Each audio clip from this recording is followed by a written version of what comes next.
Hi guys, Tom from Video Game Music Theory here. It's a little late, so I'm going to try to get through this pretty quick. Today we're going to be looking at the Song of Prayer melody from Final Fantasy X. I'm going to look at my particular favorite arrangement of it in the soundtrack, which is a full choir arrangement.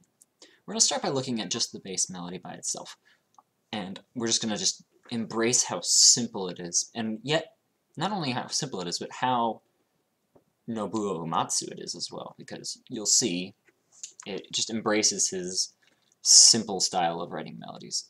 So he just starts with this dee dee dee dee. It goes up by a third, down a step, up by a third, gentle rise, dee dee dee dee dee, back down for the cadence. We're staying in natural minor here at the beginning until we get to this one little hint of Dorian, which, if you know any Nobuo Uematsu composition, you're familiar with this lick, where it starts on the 5th and goes up to the raised 6th, down, back to the 5th, in a, I believe it's a neighbor tone little doodle.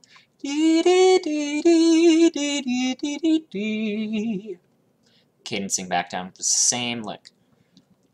Moving on, we have a very gentle conclusion of this melody, which is dee dee dee dee dee dee dee dee dee dee. Very typical, very solid way to close a natural minor melody.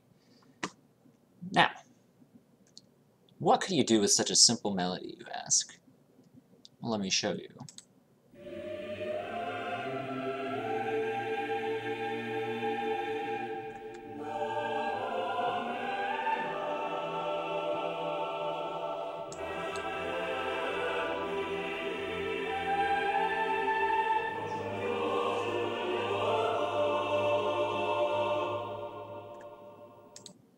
We'll get to the rest of that later.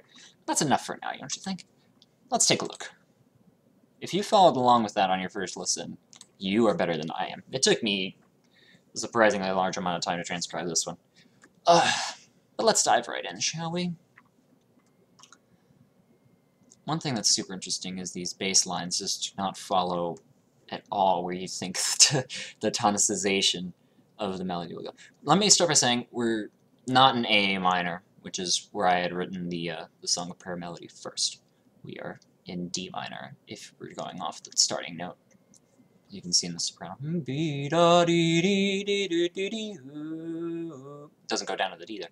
But anyway, I'm getting ahead of myself.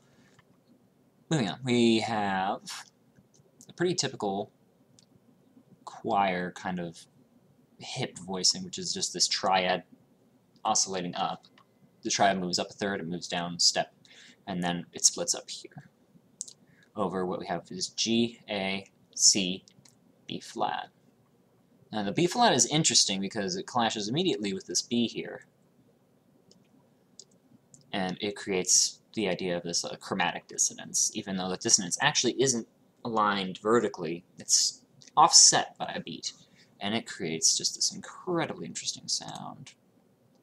We'll listen just to the first bar.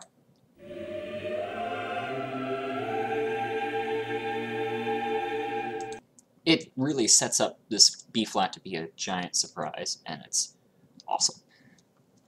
If we're going to be looking at these actual voicings, they're really just, you know, pretty typical ninth voicings. Like if you see here, you have G, A, F, A, D.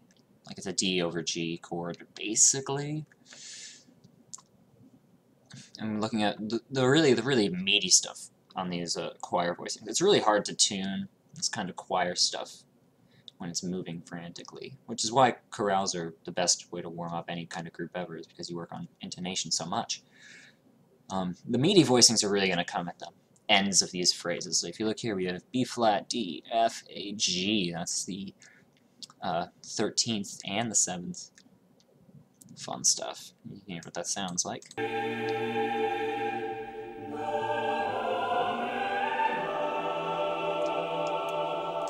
That's the real surprising resolution there, as we go from B flat, we have a B flat here, and then 3 bars later, we have an E. We've gone a tritone away in chords.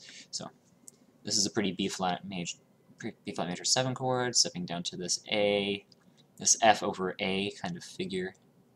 And then we jump from here, from this A to this B natural, and that's what really just sets up this slap in the face of a tonal shift. And keep in mind this is a B natural too. I should actually put that courtesy accidental. And obviously the B major chord doesn't really need much behind it. Obviously it's got this this 13th here. The B, I suppose it's actually not a B major chord, but this whole B natural does the entire resolution on its own.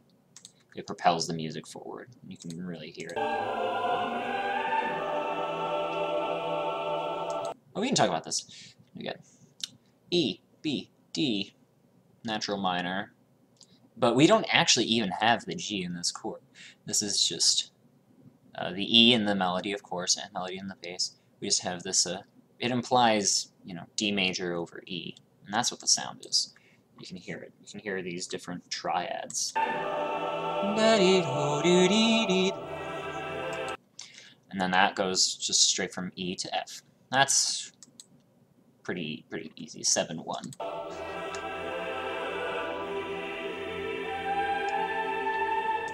That soprano's so good. Isn't that soprano? Like, if you stick the soprano in any choir this far high, up above the rest of the voicing, and you expect them to nail the intonation like that, you're crazy. They had an absolutely nuts choir doing this. That's part of why it turned out so well. This is pretty standard F major 9, F, A, E, G. And it's again, it's the same parallel triads above the extended voicing here.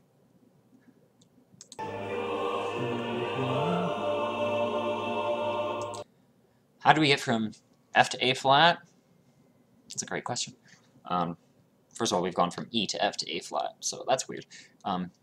You can that kind of motion really relies on this this concept that's pretty popular in a lot of this extended diatonic harmony world, that moving from medians, moving from a chord to a third or a chord to a sixth sounds really freaking cool, particularly when it's unexpected. And going from F to A flat is just that. It's just very unexpected. And again, we're basically just doing an extended ninth chord. A flat, E flat, B flat, C is your third, but then we got your G and your E flat, your G and your B flat as your ninth and seventh, and it's again just these moving diatonic triads. And this is just a little kind of be da dee da. See if we can hear that.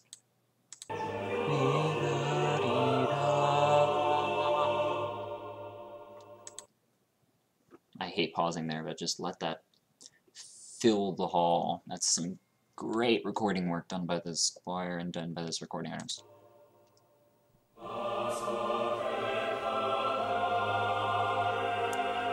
That's planing. Here we're planing these ninths down. It's basically all that is going down chromatically. B flat to A flat, back where we were before. And then we go down to the G with a little bit of sus in the C. And then we go to this B flat to close out. And what's notable about this B flat chord is, again, these biting seconds. We have biting seconds here, biting seconds here. Like, he loves to do these. This is, again, another thing's popular in this diatonic extended harmony writing, is just putting seconds in these nice little gritty places. You can hear it. I'm going to back up a little bit. You can hear it here.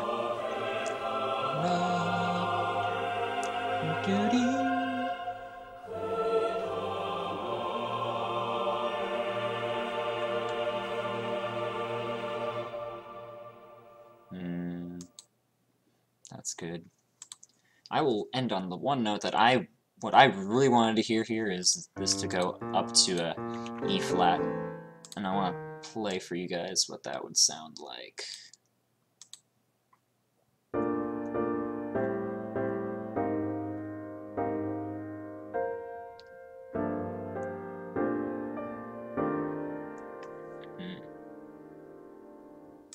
I just predicted that there'd be the E-flat sus kind of sound there when I first heard it, and I was like, why didn't you go there? And I thought it would have been super cool.